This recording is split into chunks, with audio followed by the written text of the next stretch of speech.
Lightning Thief, Chapter 6, Part 2. I become Supreme Lord of the Bathroom. You have 4 questions today. What does undetermined mean? What was Mrs. Dodds? What does Annabeth tell Percy he is? What does Annabeth say she is thinking?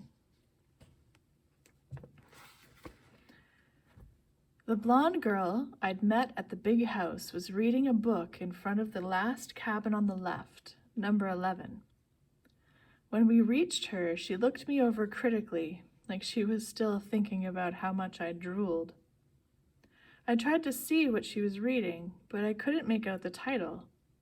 I thought my dyslexia was acting up.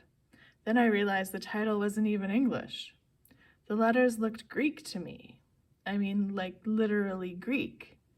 There were pictures of temples and statues and different kinds of columns, like those in an architecture book. Annabeth, Chiron said, I have master's archery class at noon. Would you take Percy from here? Yes, sir. Cabin 11, Chiron told me, gesturing toward the doorway. Make yourself at home. Out of all the cabins, 11 looked the most like a regular old summer camp cabin, with the emphasis on old. The threshold was worn down, the brown paint peeling. Over the doorway was one of those doctor's symbols, a winged pole with 2 snakes wrapped around it. What did they call it? A catechus. Inside, it was packed with people. Both boys and girls, way more than the number of bunk beds. Sleeping bags were spread all over the floor. It looked like a gym where the Red Cross had set up an evacuation center. Chiron didn't go in. The door was too low for him. But when the campers saw him, they all stood and bowed respectfully. Well then, Chiron said, good luck, Percy. I'll see you at dinner. He galloped away toward the archery range. I stood in the doorway looking at the kids. They weren't bowing anymore. They were staring at me, sizing me up. I knew this routine. I'd gone through it at enough schools. Well, Annabeth prompted, go on. So naturally I tripped coming in the door and made a total fool of myself. There were some snickers from the campers, but none of them said anything. Annabeth announced, Percy Jackson, meet cabin 11. Regular or undetermined? Somebody asked. I didn't know what to say, but Annabeth said undetermined, and everybody groaned. A guy who was a little older than the rest came forward. Now, campers, that's what we're here for. Welcome, Percy. You can have that spot on the floor, right over there.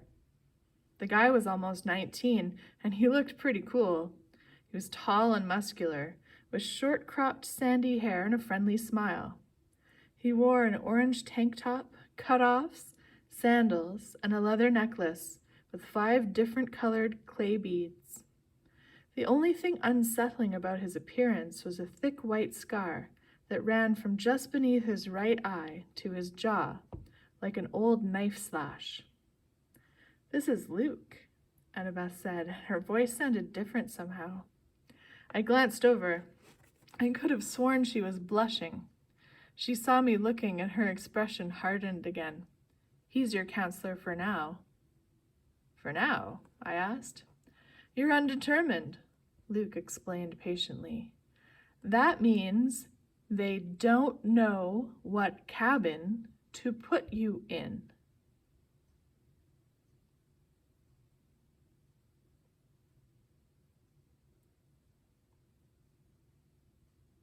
So, you'll stay here for now.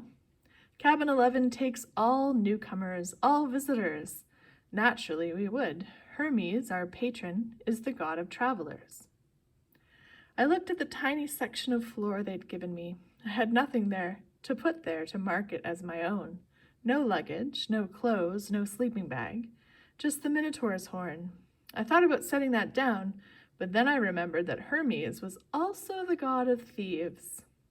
I looked around at the campers' faces, some sullen and suspicious, some grinning stupidly, some eyeing me, as if they were waiting for a chance to pick my pocket. "How long will I be here?" I asked. "Good question," Luke said. "Until you're determined." "How long will that take?" The campers all laughed. "Come on," Annabeth told me. "I'll show you the volleyball court." "I've already seen it." "Come on anyway."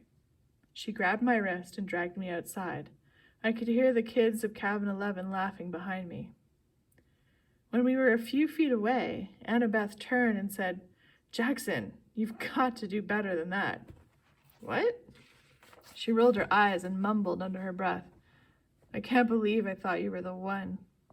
"What's your problem?" I was getting angry now.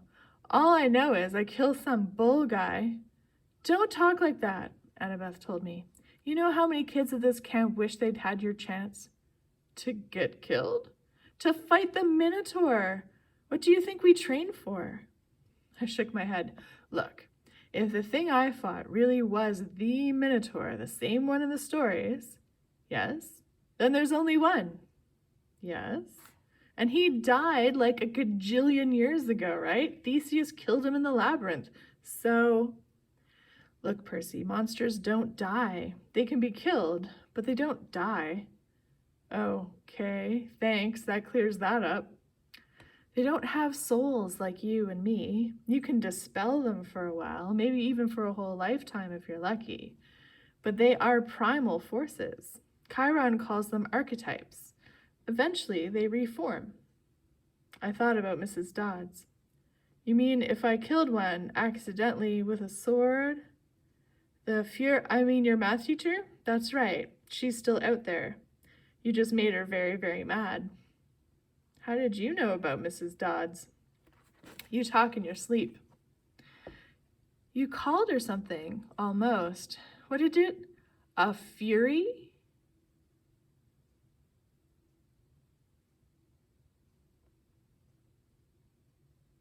"They're Hades' torturers, right?" Annabeth glanced nervously at the ground, as if she expected it to open up and swallow her. "You shouldn't call them by name, even here. We call them kindly ones, if we have to speak of them at all." "Look, is there anything we can say without it thundering?" I sounded whiny even to myself, but right then I didn't care. Why do I have to stay in Cabin 11 anyway? Why is everybody so crowded together? There are plenty of empty bunks right over there. I pointed to the first few cabins and Annabeth turned pale. "You don't just choose a cabin, Percy. It depends on who your parents are." Or your parent. She stared at me, waiting for me to get it. "My mom is Sally Jackson," I said. "She works at the candy store in Grand Central Station. At least she used to." "I'm sorry about your mom, Percy. That's not what I mean. I'm talking about your other parent, your dad." "He's dead. I never knew him." Annabeth sighed. Clearly, she'd had this conversation before with other kids. "Your father's not dead, Percy." "How can you say that? Do you know him?" "No, of course not." "Then how can you say..." "Because I know you. You wouldn't be here if you weren't one of us." "You don't know anything about me." "No?" She raised an eyebrow.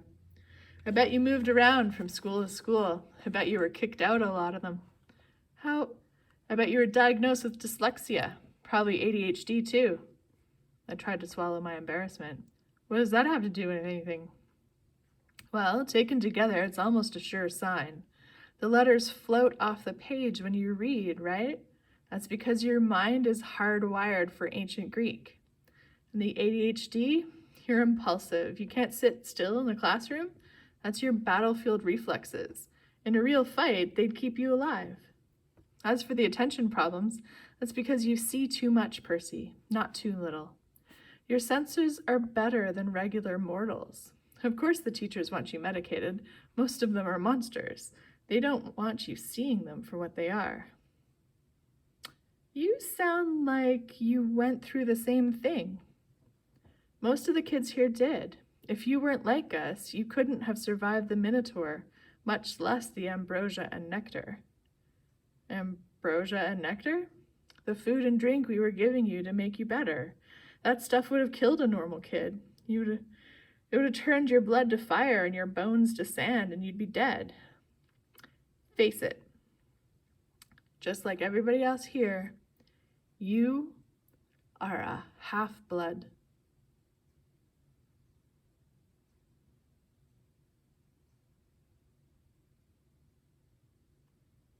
I was reeling with so many questions I didn't know where to start. Then a husky voice yelled, "Well, a newbie." I looked over. The big girl from the ugly red cabin was sauntering towards us. She had 3 other girls behind her, all big and ugly and mean looking, like her, all wearing camo jackets. "Clarice," Annabeth sighed, "why don't you go polish your spear or something?" "Sure, Miss Princess," the big girl said, "so I can run you through with it on Friday." "Ere korkoras," Annabeth said, which I somehow understood was Greek for "go to the crows," though I had a feeling it was a worse curse than it sounded. "You don't stand a chance." "We're going to pulverize you," Clarice said, but her eye twitched. Perhaps she wasn't sure she could follow through on the threat. She turned toward me. "Who's this little runt?" "Percy Jackson," Annabeth said. "Meet Clarice, daughter of Ares." I blinked. "Like the war god?" Clarice sneered. "You got a problem with that?" "No," I said, recovering my wits. It explains the bad smell."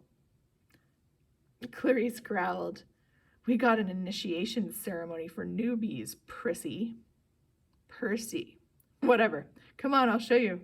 "Clarice," Annabeth tried to say. "Stay out of it, wise girl."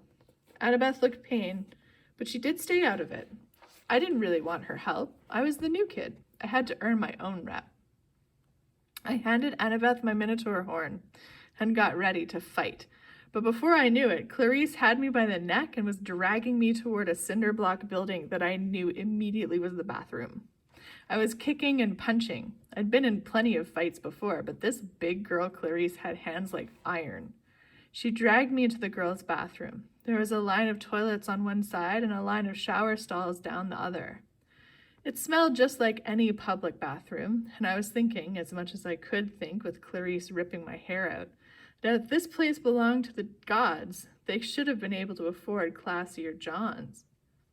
Clarice's friends were all laughing, and I was trying to find the strength I'd use to fight the Minotaur, but it just wasn't there. "Yeah, like he's big 3 material," Clarice said, as she pushed me toward one of the toilets. "Yeah, right. Minotaur probably fell over laughing. He was so stupid looking." Her friends laughed. Annabeth stood in the corner watching through her fingers. Clarice bent me over on my knees and started pushing my head toward the toilet bowl.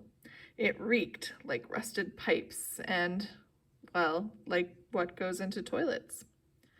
I strained to keep my head up. I was looking at the scummy water thinking, I will not go into that. I won't. Then something happened. I felt a tug in the pit of my stomach. I heard the plumbing rumble, the pipes shudder. Clarice's grip on my hair loosened. Water shot out of the toilet, making an arc straight over my head. And the next thing I knew, I was sprawled on the bathroom tiles, with Clarice screaming behind me. I turned just as water blasted out of the toilet again, hitting Clarice straight in the face so hard it pushed her down on her butt. The water stayed on her like the spray from a fire hose, pushing her backward into a shower stall. She struggled, gasping, and her friends started coming toward her. But then the other toilets exploded too, and 6 more streams of toilet water blasted them all back.